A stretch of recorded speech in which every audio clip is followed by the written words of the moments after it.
Assalamualaikum warahmatullahi wabarakatuh. Kami dari kelompok 10 yang beranggotakan saya Om Si Giovanna Devi dan teman saya Dwi Utami akan mempresentasikan hasil diskusi dari kelompok kami yang berjudul Psikologi Konsumen. Pengertian psikologi konsumen. Psikologi konsumen menjelaskan perilaku konsumen, misalnya menguraikan macam pilihan apa yang dibuat orang di bawah macam keadaan apa dan dengan alasan apa. Howell, Du Bois, 1986.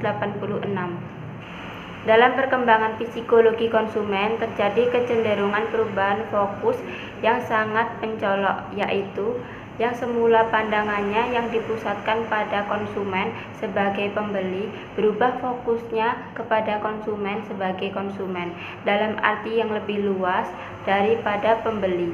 Jacob, 1976, Perloff, 1968.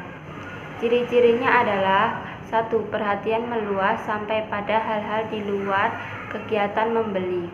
2. Meningkatkan kecenderungan untuk mendekati masalah dari sudut pandang konsumen. Ketiga, perilaku konsumen dikaji dengan tujuan ilmiah murni.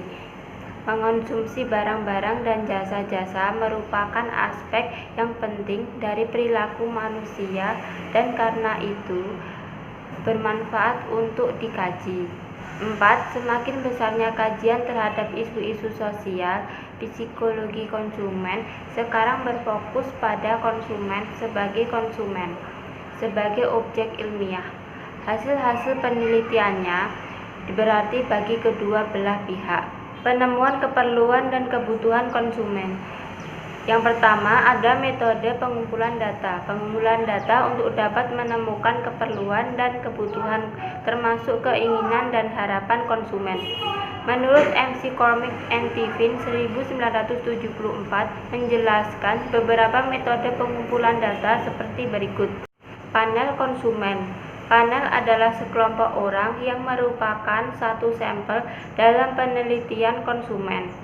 Panel digunakan untuk berbagai tujuan seperti mendapatkan pandangan tentang berbagai produk dan pengepakan, pengujian selera produk-produk makanan, dan sebagainya. Metode survei kuesioner.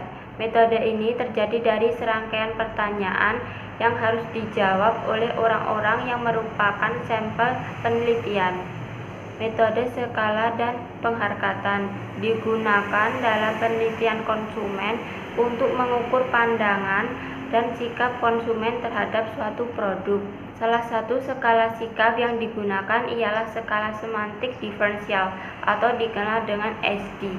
Wawancara. Terdapat 3 jenis wawancara, yaitu wawancara berstruktur, wawancara tidak berstruktur, dan wawancara dalam. Metode teknik proyektif.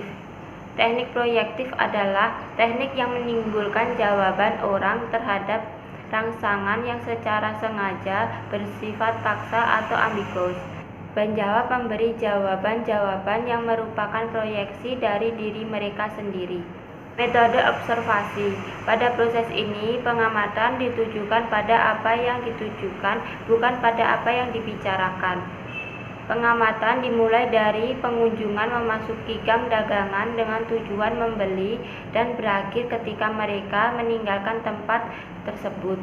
2. Penelitian pemasaran. Ada survei pendapat konsumen. Survei ini dilakukan untuk meningkatkan keinginan konsumen terhadap barang atau jasa. Tujuan survei ialah mendapatkan petunjuk dalam merancang produk baru, memodifikasi produk yang telah ada, atau menyiapkan iklan yang lebih sesuai. Selanjutnya ada pengujian produk.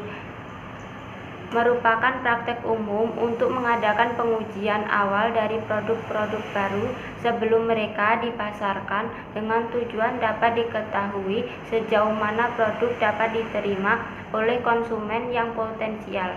Selanjutnya ada pengepakan. Para produsen dari produk tertentu melakukan penelitian yang berkaitan dengan rancangan pengepakan untuk memperoleh pandangan dan pilihan dari orang-orang tentang kemungkinan rancangan yang berbeda-beda. Selanjutnya akan disampaikan oleh teman saya. Proses pengambilan keputusan. Konsumen mengambil keputusan untuk menilai jika produk, barang, atau jasa memenuhi kebutuhannya, akan dirasakan kegunaannya, atau akan menunjang gaya hidupnya.